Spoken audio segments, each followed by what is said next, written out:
Hi, this is Riggs Eckelberry, CEO of OriginClear, and welcome to the replay of my briefing of the 13th of February, 2020, which I think was really interesting, but also a lot of fun because my good friend Tom Marchesello came in and we discussed the business that we're doing. He's our Chief Operating Officer. He's very able, and he's part of our excellent team today.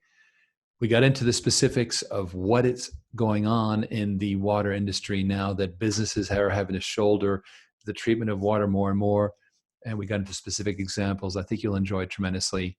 So sit back, enjoy. Hello, everyone, and welcome to the live CEO briefing of 13 February. I'm very pleased to have with me Tom Marchesello, who's our Chief Operating Officer. Say hi, Tom. Hey, how you doing? So Tom is speaking to us from his home in Florida. We're becoming a multi-state company. We're very virtual. We have operations in Los Angeles, Texas, of course, where the bulk of our people are. Also up in Virginia, where we have Dan Early and Rob Litos. The modular water guys fully integrated now with Progressive. We'll be speaking about that. And then we have in Florida a growing presence, both with Tom on the west coast of Florida, as well as our marketing agency, AGM agency, Manuel Suarez, a great team that is helping us put together this particular briefing project, which I'll be telling you more about. Without further ado, I'm going to open up the share box and we're going to get into the slideshow. This is, of course, Water is the New Gold. As I say, it's helping you thrive in the world's only vital, scarce, and recession-proof market. There is noise about the coronavirus. I say noise only because nobody knows what's going on. Chaotic news. But one thing is for sure, China is shut down right now. I've been hearing all kinds of news like the stuff I bought on Kickstarter is not going to come anytime soon. I can survive without the Kickstarter stuff, but China is in a bad place, and they're the world's largest importer of oil. And so their demand just crashed. So logically, you'd think there'd be a recession on the way. But don't count on that, because what's happening is the central banks are now flooding the market with money.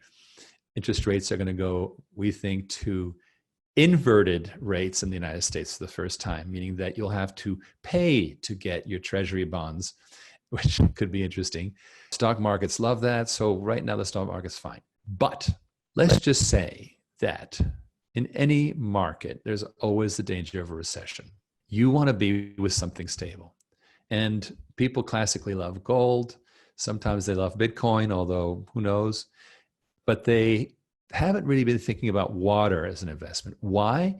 Because there's very few places to invest in water. Next week, I'll talk to you about these huge water companies that have had a tremendous stock rise. Why? Because they're the only water investment out there, and they're tremendously stable. Veolia, American Water Works, and so forth. Being enormous and stable, they're not going to grow 50 or 100% in a year, but they're not going to crash either. They have very steady backlogs of business and so forth. So how do you invest in what you might call a pure water play? And that's where I think OriginClear comes in, because, as I told you last week, all about the decentralization of the water industry towards businesses doing self-treatment, and we'll get a chance to talk a lot more about that with Tom. It means that the smaller companies have an opportunity to move in and work with these clients at the edge, kind of like how landlines became cell phones, mainframes became PCs, and now this new revolution where mass transit is apparently going to happen with the self-driving car. So all these trends, of course, drive things to the small. And once they're at the small, then what do you have from there? You have a tremendous proliferation of product. So with that, I'm going to continue with the slides. All right, important notices. We got the safe harbor statement with the forward-looking statements, so you know that whatever I say here is not gospel until it happens. And secondly, that there's an offering which requires accredited investors who must meet certain requirements, and there is risk. Now, this webinar is about to change. This is the Water's the New Gold is about to become the full video thing, a monthly presentation. Now, what does that mean? It means that we're going to make it more interesting, exciting, more of a production, less casual, right? What you're talking to right now is Riggs in a relatively casual mode, and it's going to remain personal, but it's going to be perhaps better produced, which is a good thing. And we're also going to have a bunch of cool things, videos, interviews, full summary of the month just passed, what's in store for the new month. And of course, at the right time for the annual and quarterly results, we'll be discussing those. And really a chance to impart a very exciting story. And then there's a lot of replays that will be available to people for the rest of the month. Now, what about the weeks in between? We go back to the previous model where I'd be on the phone and I'd give you an audio briefing. And it's kind of like thoughts of the chairman. But what it is that in between these monthly things, what's been going on? What's the latest? Oops, something huge happened in water where we discovered that there's tremendous toxins. Whatever's happening that's new in water, that's going to be. Now, we happen to have all of this on our podcast. Bet you didn't know we had a podcast. That's because we haven't been promoting it. But here it is. WITNG, Water's the New Gold. And this, if you Google Water's the New Gold podcast, it's on Spotify, it's on Google, etc. All the normal podcast platforms. And you can see that already we've been posting our entire archive of the 47 previous briefings are all in this podcast. And so every Thursday at 5 p.m. Pacific, 8 p.m. Eastern, I will be speaking to you live like this, but audio only. And as well, it will show up in podcast mode the next day or so after the audio is cleaned up, and you'll be able to get it there. So that's a useful way for me to stay in touch on a weekly basis, but to kind of do the big production once a month. And I think that you'll really enjoy that a lot. So that's that story. Permionics, our extraordinary partners, are in Chennai. Remember that the Indian Membrane Society had invited me to deliver a keynote address to their conference, which is right about the 14th, so around the same expo. And unfortunately, I had to turn it down because of concerns about coronavirus. They are there. I'm told that a lot of people traveling from places like China obviously have turned us down. But nonetheless, the expo is going on. And you can see at the bottom right, we have OriginClear and Permionics on a poster, and we're a part of that picture. So I'm super happy with our Permionics friends. Thank you, guys. That is the best. We'll get some videos and photos and report on that. Okay, Tom Marchesello, and he is going to tell us about some developments. So you've been, first of all, before we get on to this high-speed products concept, tell me what's been going on with your team and how you've been welding them into a fine, streamlined operation. Oh, a fine crew they are, Riggs. They're doing good, actually. The guys in Texas, I'm actually really proud of them. I really feel like towards the end of last year and then definitely the beginning of this year, they're really getting jamming. As people know from the past, we were merging the groups together. The Progressive Water team, traditionally, which we've had for many years with Mark Stevens and the team, and Mike Jenkins running sales over there. And then Dan Early with the modular water side. They kind of come together now. We've got them all under one roof with Progressive Water. And what we've been able to do is really balance the ship between our amazing history of manufacturing expertise and getting things done. Texas. I kind of like Texas because I call them the guys who just get stuff done, real traditional rugged guys, right? I want to kind of like made in Texas, it's their own special brand. And then the Dan Early, like super genius, inventor / engineer. And you put that together. And now what I get out of it is I get to standardize some really cool stuff that would maybe like some cottage invention or a product that was like done often, but now I get to do it often, but do it often great. Because now I'm bumping the level up and I'm taking like something that we've done and actually then putting it under the process of going through AutoCAD and putting it through the design process and the engineering process and turning it into a standardized product, knowing exactly all the inputs, what pipes we're using, what pumps we're using, and how do you measure all the pressure, vessels properly, and then, kind of coming up with a nice solution that's ready to stamp out, multiple times. And that's actually what's happening now. So now we're rolling off the line these instant infrastructure type products, right? Which are fitting part of the supply chain for the water industry. So, we've all talked about our pump stations, which we're very proud of. But in the pump station world, there's a lot of variations of pump stations, big ones, small ones, all sorts of stuff, things used for industry, things used for, water recycling. But then there's also the actual assemblies that sit ahead and behind the pump station, right? And sometimes they're as simple as a lifting station. And a lifting station is basically, water conveyance. It's just taking water from point A and moving it over to point B. But guess what? What happens when point A to point B is not on level ground anymore? Whoop. And now I got to go from a low point in the ground up to a high point in the ground. Well, I gotta use a booster pump, and I gotta push the water uphill. I got a lot of pressure that's going to backfill in there, right? So I got to balance the line by pushing the water from the low end to the high end, and therein comes this wonderful product called a booster pump. Yay! So what we did recently is we stamped out our own version of the OriginClear, awesome, kick-ass booster pump skid. And the booster pump skid is kind of our way of saying, hey, you guys buy thousands of these things all over the place, and we want to basically put a booster pump skid out there, which we call the aqua skid. So you can see it here in the top left corner. It looks like these wonderful gold heads on top, almost like a cylinder that might have in your Mustang, whatever. So there's your pump basically attached to the skid. And, that's basically doing a lot of work. Basically, it's moving a lot of gallons of water real fast from one point to another and making sure it pushes and pressurizes, the line. So that's essentially what you do. You'll see this kind of apparatus used anywhere in pipelines, industrial piping, to, common things which I see all the time here in Florida, actually, which is there's a ton of water on the ground and they got to move water from an open pit water pond into the water collection system and, send it to another spot. So that's where booster pumps come in all the time. And then this kind of product can help with our pump stations, because pump stations sit at strategic points in infrastructure. So say, two pump stations are 20 miles apart. Well, what happens if you get a little bit of lag in the middle, about 5 miles down the line, is you're not pushing the water so good, or it's not getting to the right spot. So you use a booster pump to push it the rest of the way. So does it make sense? So this is interesting because what you're saying is this is about a $30,000 product. I mean, big custom projects are fine, but they don't scale up well.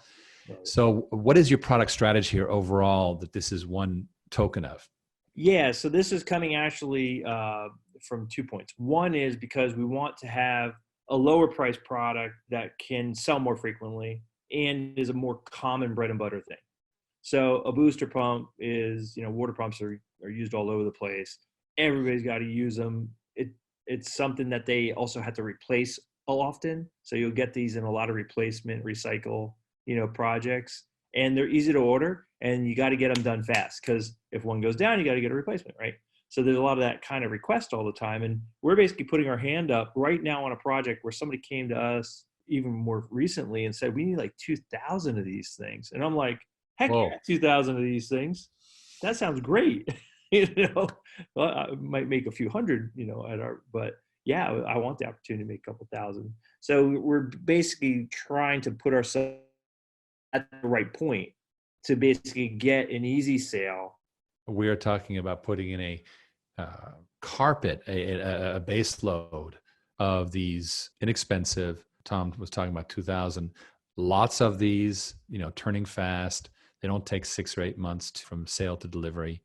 And then also they turn into larger sales. So it's a great way to seed the marketplace. This brings us to a major strategy of ours having to do with these low-end products in the industry. We've learned that there's 2 ways to expand a business and get into the whole world of us becoming large. You can try and buy high-end water companies. Even if they're small, they're still relatively expensive. It'll be a $2, $3, $4, $5 million acquisition. Then you get into this whole thing about raising money, and it's kind of the case of the yes. Well, that's the internet. See, I can promise you my products are more reliable than the internet service. Well, that's good to know. I was talking while you were away. I got to have my little soapbox. And so I progressed from this concept of the carpet of low price products that create a lot of turnover, but also create upsell opportunities to the big deals. So you get kind of the best of both worlds. But you, Tom, get to scale up this business as opposed to having to wait out a huge deal that takes 8 months to complete. Right. Yeah, because there's lots of things in our industry which are common. An easy way of explaining it, whether it's membranes and filters, or whether it's booster pumps, or whether it's just, a station or control panel. Those get used in lots of different ways. And so we have expertise there, obviously. And we also have our special version of why we do it, because we try to make it a little bit more solid and industrial commercial friendly. And we do it in ways that we can use remote monitoring. So kind of the OriginClear way of doing business, right? And so we're basically saying, let's take these common things, but put our spin on it. And that's our innovation. And it makes a very competitive product that's priced low, but it's a nice introduction to the rest of our product line. Yeah. And so we have that. And then I was getting into how this is also affecting our acquisition strategy, in that it's very hard to buy expert water companies, even if they're small. These companies have been around for a long time. They have a lot of expertise. They have a lot of expectations for liquidity events. And so it's a $3, $4, $5 million type transaction. That's all very well, but then you guys start getting involved with investment banks, and not all of them are nice people. So it's kind of destructive to a company to raise that much money when it could be toxic. So what we've been doing is looking at the low end of the business, where we believe that we can deploy our amazing fundraising capability. And this is one thing that we have for sure, is the ability to raise large amounts of money, because accredited investors, frankly, are a lot less toxic than Wall Street. Why? Because Wall Street doesn't care about your product. They care about their product, which is money. Whereas an accredited investor, and for those of you who don't know what that is, it's basically an investor who's making at least $200,000 a year as a single filer or tax filer, or $300,000 as a joint filer, or has $1 million net worth excluding his or her home. And so this accredited investor is interested in our cause. And so they are not likely to try and damage the stock and things like that. Over the last year and a half, we've developed this capability of raising money from retail accredited investors and getting away from the toxic money, which frankly has been what has damaged our stock, has been this Wall Street money. These people, I love them dearly, but they're not in the game for us. And so we managed through the incredible diligent work of Ken Berenger and now Michael Mann helping out, and Devin Angus, we've been able to develop a funding capability and create an acquisition plan, which I'll be able to tell you more about, which focuses more on small investment requirements, lots of turnover, as Tom is talking about, and very simple products and businesses that then flow business to the more expert veteran companies like Progressive Water Treatment in Texas, which Tom will tell me I should refer to as our manufacturing division in Texas, but it's also branded as Progressive Water Treatment. So coming back to the presentation, there continues to be questions about the offerings. So I'm going to review the offerings. Now, as I was saying, this current offering, which is wrapping up, we're busy planning a next offering relating to these acquisitions, which I really can't talk about because it's still a private matter, but at the right time, very soon, we'll be into that business. But the current offering then is you must be accredited, again, making $200,000 a year, pre-tax, or $300,000 as a joint filer, or you're an investor based abroad. Okay, so you're not a foreigner, but you're an investor not investing from the U.S. The money, let's say that you invest $100,000, which is the unit. Well, it can be less, but let's say it's $100,000. We will pay an 8% dividend on that. So you're making $8,000 a year, paid every quarter. So $2,000 a quarter. And then a full repayment of that investment in 2 years, and it's secured by our Texas manufacturing division.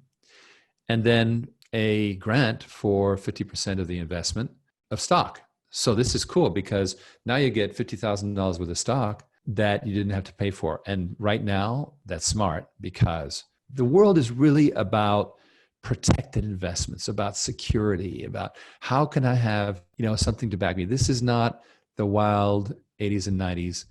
This is the 2020s. And frankly, it's about what you can feel and touch. And that's what this is about. And it's been a very successful offering. It's allowed us to do a lot, as I said, to get away from Wall Streeters, the people that we love so much, as I said. And then it's even price protected, which is great.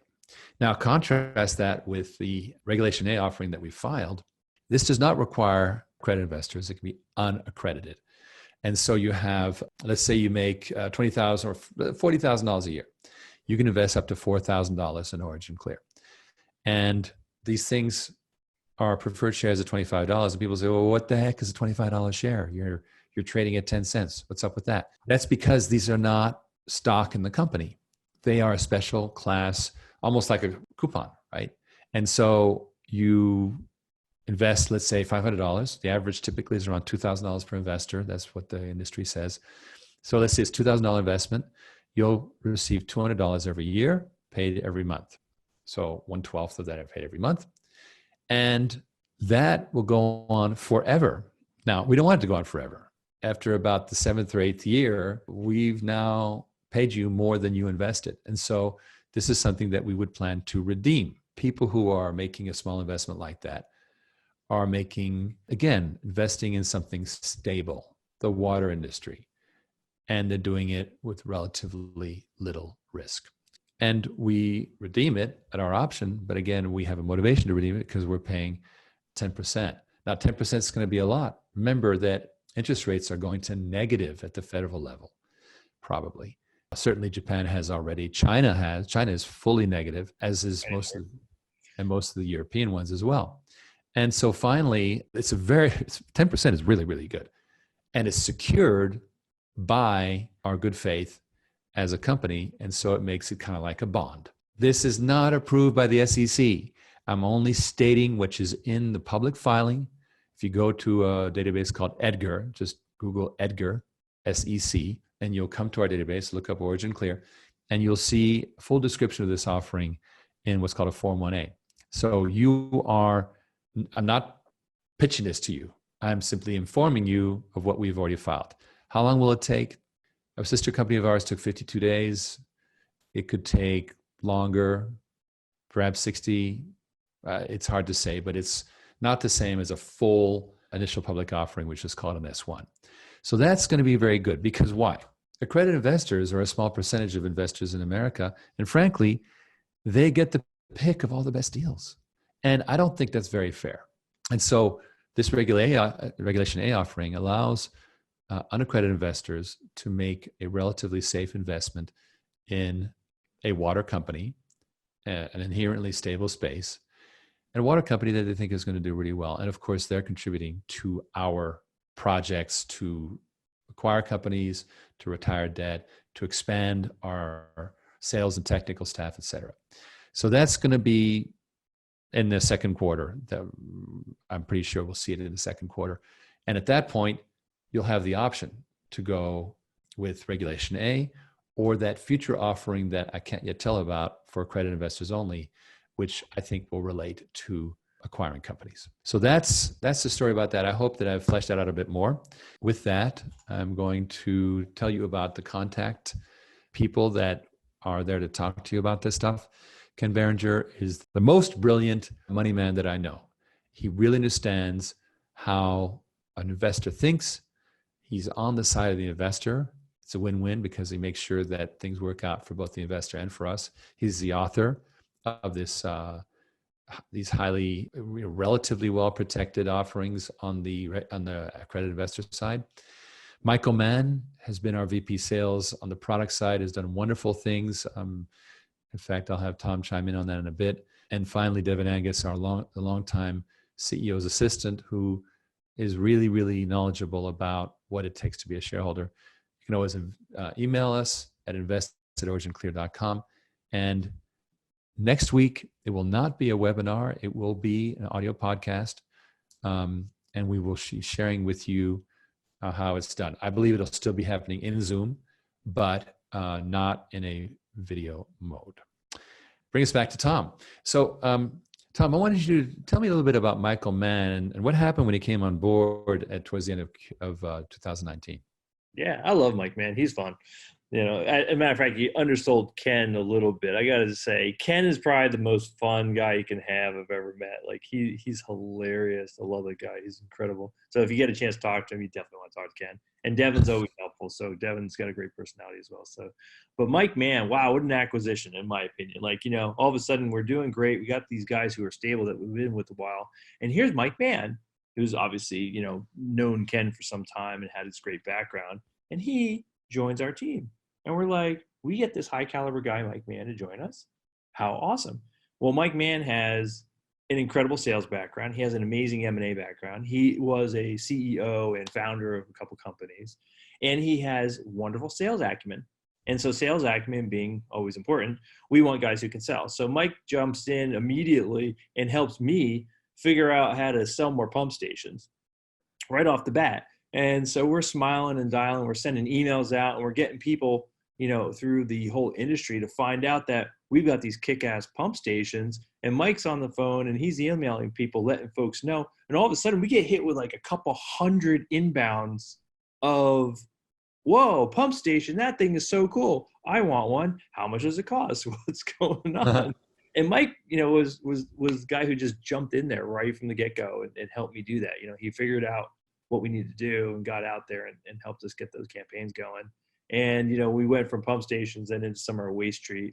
And what was cool is Mike helped us land this really incredible opportunity, actually, that came from this guy who was doing a series of government projects around the world. And it was a pretty sizable opportunity, a couple $1 million, as a matter of fact. And, we bid on some pieces. We didn't get the whole thing, but we got a part of it. And actually that kicks in, I think, in the third quarter of this year, we'll actually see that drop in as a contract and be developed, which was super cool. And that came right out of the Q4 stuff that Mike did. Wow. And I think that, is it right that Dan Early is busy following up on a lot of the leads that Michael developed?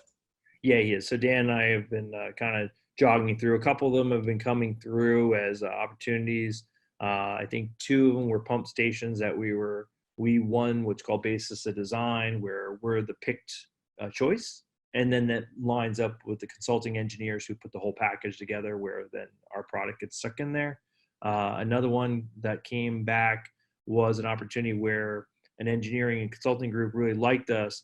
And then they asked Dan to come in and speak to them in person because they liked the product so much that they wanted to see the guy who was responsible for having created the modular system with us.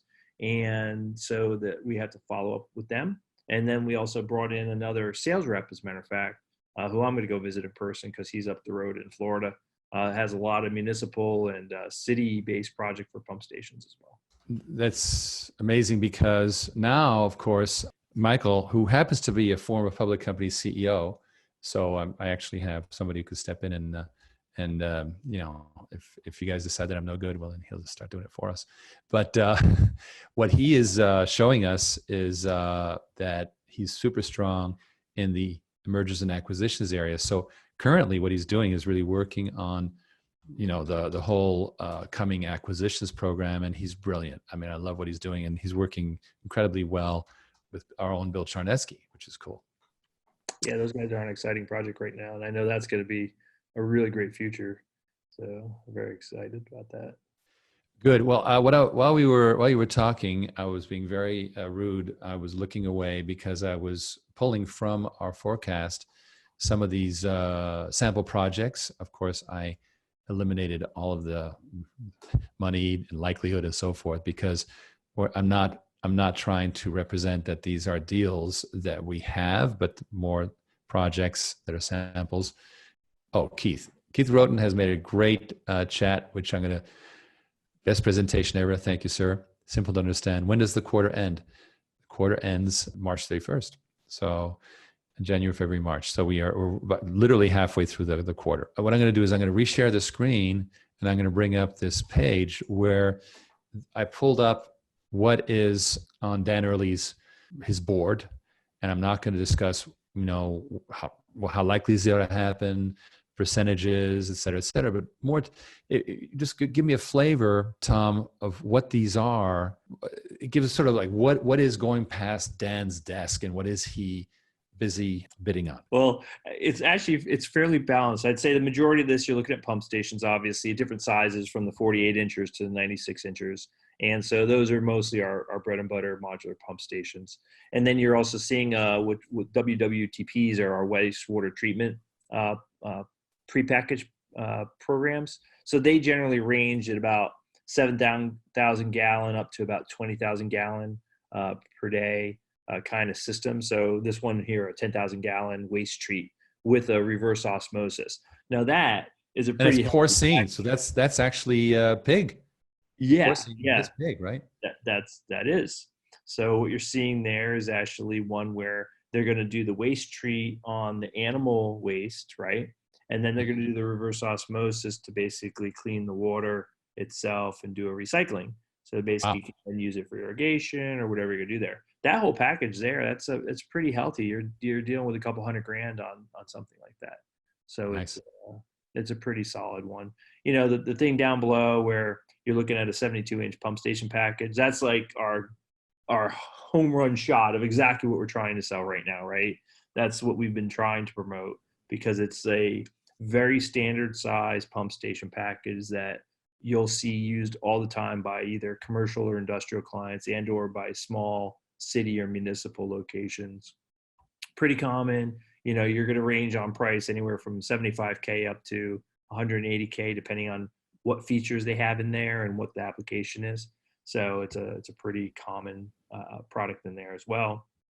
The one down there where it says Public Park Everest, that's actually a wastewater treatment system. What is an Everest? Is that we've branded it, but I don't think people know what it is. Yeah, so this is an old holdover branding. So Everest was the brand name of our wastewater treatment prepackaged platform that's on the trailer. So basically, if you had a 40-foot container on the back of a tractor trailer, which is a mobile waste treatment system, that's the Everest. So you can just drop and go and pop that wherever you need to go and treat waste. So yeah, that's treating effluent, which is our polite word for Yep. Uh-huh. So there you go. That's what we're doing. And move down the line, and I would say these are pretty common. You're getting the same thing there. Vermont again, the 120-inch one, that's a really big pump station. So obviously we like that one because that means it's a really healthy project. So yeah. Notice here in the one right above it, which is the containerized 10K storage and booster, that actually goes back to what we were just talking about earlier. So what you have here is a water storage tank, which is basically just a water holding container. It's not doing too much, right? So it's not really a pump station. And then you have a booster, and the booster needs to be able to push that water in or out, basically. So that's where those skid boosters come from, which there's a lot of this stuff out there, which is just, there's a bunch of sitting water, and it's going to stay in the same exact spot until you push it. And that's where your booster comes from. And you'll see it often, especially in places in the South where it's wet. So Texas and Florida and Georgia and Mississippi, Alabama, there's water everywhere. And you drive around down here with me down in Florida, and I can't go more than less than a quarter mile and see another open pond with a bunch of water sitting in it. And guess what? There's a booster pump over there or some kind of irrigation pump over there that's got to move that thing around. And there's so many of them, crazy amount of them. Dan told me a number once. He said in the city of Miami, for example, he said there's at least 500,000 of these pumps and pump stations all around the city. That's nuts. It's think about the numbers of these things that are actually out there. It's a lot. And you know what happens when they build them on the old technology those guys were doing the old days where it's concrete or some kind of steel? They corrode. And they corrode pretty quick, every 10 years, every 15 years. That's no good. So a lot of replacement out there. Well, you remember that on Monday's call, Dan was telling us about how he got approached by somebody a township that's been putting in fiberglass pump stations, and they are corroding as fast as they're being put in. Fiberglass is a nightmare. Plus they crack, and then Right. they crack them just putting them in the ground, which is Yeah. hilarious. It's like, oh my god, it's so ridiculous. They should be used for Yeah, surfboards only, right? yeah. Well, you'd think so. But at the very bottom here, we have 11 wellhead pump station packages. That's a nice little project. Sure is. Absolutely. Yeah. Because, anytime you got that, you're just basically noticing when they're ordering buckets like that, that means there's going to be more buckets because you're dealing with a major industrial supplier here. And that means they're going to have a lot of other projects like that. Far out. So this is a nice little list here, and it just kind of gives us a view of what is being worked on. As I think we've made sure that these are not just pie in the sky, but nonetheless, we can't say they're done deals until they are. One of the things that's important, Tom, as we discussed, is that remember last year we were visiting that real estate developer, and he was blown away that we could make the footprint of the storage literally much smaller because of our modular systems. And he loved that now he can make more money because the necessary pond and storage is all let's say under the parking lot. So ways that we have a much more compact format. Yeah, when real estate developers get involved, I mean, they're dollar per square foot, right? And when you're wasting a square foot on water sitting on the ground, it makes no sense to them whatsoever. And then they're just losing it because then they get hit with fines and all these different inspections. And they're like, wow, to actually put it into an actual container makes a lot of sense. So they get to do really good to save space and actually make it more efficient. That's a beautiful thing. And that's what happens when a water company works with the end user versus the central municipality. Municipalities tend to have a lot of space, but of course, they don't have a lot of ability to expand. That's really the issue we're dealing with. And so more and more happening with end users. And what they put a premium on, and why this is so important, what we do, is it's got to be simple. It's got to be in a box, water system in a box, and there needs to be some upside. I wanted to just have you briefly cover this high-end hotel chain that we've been talking with, and why are they driven to do hotel-wide water treatment and all the recycling and so forth? Yeah, so hotels, and hospitality has always been a good market for us because the way I explain it is in a hotel situation or a restauranting situation, you have customers. Those customers tend to be high-end or premium, and they want an experience. They want to be treated well. They want to be luxurious beds. They want to go to a spa. They want to eat good food. Well, you've just paid a big premium and hundreds of dollars to have all these wonderful things, and now you're going to feed them tap water, which they're worried maybe is contaminated, right? So people are like, there's something not matching my experience level here, and it's my water experience. So they're saying, well, how do I bring my water experience up to match this premium experience I'm trying to have in my hospitality environment? So OriginClear steps into the space with, well, I can make sure your water is very pure, ultra pure. I can rebalance the water. I could add minerals to the water. I could do all sorts of stuff to tune your water to be custom water, which I like to call craft water because we all like craft beer, craft cocktails, craft water. It's like Sam Adams craft water.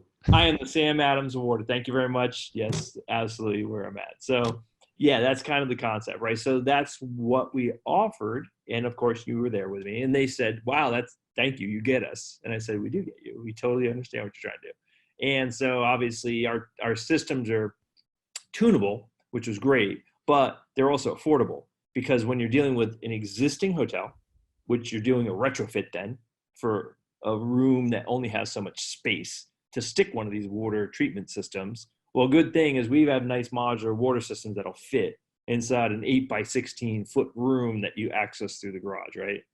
But if you got a brand new building, you're building a brand new hotel, well, now we got a lot more space, right? So that's the other project that we have. Now we can do a more advanced water system, not just for water treatment for making drinking water, but now I can do water recycling because now I can make them a green experience to not just give them great drinking water, but then I can take the water that's coming out of the shower and I can take that and recycle it, and then I can pour it over their nice agriculture outside, and then they can put a nice plaque on the front that says, hey, we're being environmentally smart. We're recycling our water here. We're basically reducing our carbon footprint. So not just we do nice things for the environment, but they can actually prove it that they were doing it and calculate the carbon benefit that they were actually having on society. Right. And that's one of the things that the hotel really cared about. And not too many other water companies were willing to do that, but we were. You know why? Because we had Dan Early, and we had Mark Stevens, and we had 39 years of doing it down in Texas. So yeah, it was us. Yeah, it was cool because, you know, we were working with the chief engineer of the entire chain, and then he sends the mandate down to the local hotels, and of course they immediately try and get it at like a competing deal. The competing deals blew completely. Were out of the park. They realized that we were actually the competitive and the quality bid both. Well, what was funny on one of them was they went to a plumber. I can't make this stuff. No, it's true. So there was one of their guys was a plumber and a plumbing supply guy, right? So we offered them this really wonderful little reverse osmosis system, which was very efficient. And they literally went to a plumber and plumbing supply guy to be like, hey, can you go get us all the parts to do this? And the guy was like, oh yeah, of course I can get you the pipes. You know, and it's like, right, but how do you put them together? Can you? And that doesn't actually treat the water anyway. So nonetheless, they came back also with 5 times the expense that we were going to have. So it all did come back to us, which is kind of funny. Which we're happy to do. And so that's really, I think, as you can tell, we're just kind of keeping it loose and conversational, but we're trying to express that businesses are looking for a reason, not if they're stuck with treating the water. Well, what can I do? Well, maybe instead of having little bottles of water that I charge $5 for, how about just all the water, the shower water, the kitchen water, all the darn water in the hotel is great. And not only that, it's tuned, it's the Sam Adams craft water. And so, we think that way, and they love us for that. We're not the ordinary, we'll do a 14-inch pipe. Like, to hell with the 14-inch pipe. We're looking for the benefit. And the same thing with showing everyone that we're, the hotel showing everyone that they're good stewards of the environment.